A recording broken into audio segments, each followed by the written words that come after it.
দেখো এখানে 10টা ডিম নিয়ে নিয়েছি, আর আজকে আমি ডিম অমলেট করে ডিমের অমলেট কালিয়া বানাবো। আর অমলেট কালিয়া বানানোর জন্য এখানে মশলা নিয়েছি ধনে, কয়েকটা শুকনো লঙ্কা, কয়েকটা কাঁচা লঙ্কা, রসুন আর আদা। চলো ডিমটা ভাজার জন্য কড়াই বসিয়ে দিই। ডিমের অমলেটগুলো করার জন্য কড়াই বসিয়ে দিলাম। দিয়ে দেবো তেল, অল্প করে দেবো। তেল গরম হয়ে গেছে, ডিমটা দিয়ে দেবো।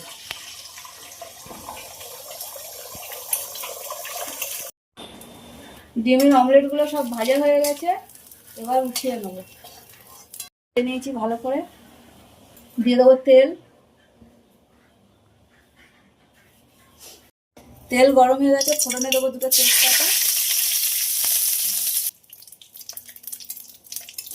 দিয়ে দেবো কেটে রাখা পেঁয়াজ।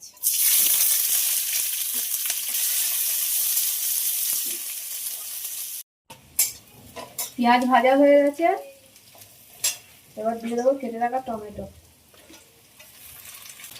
দেবো নুন,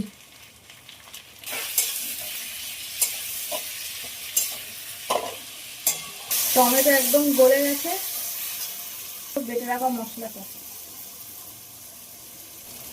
দেবো, হলুদ,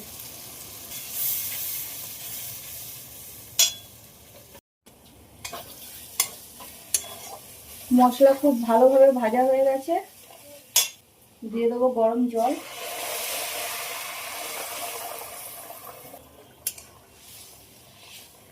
ঝোল ফোটার জন্য ঢাকা দিয়ে দেবো।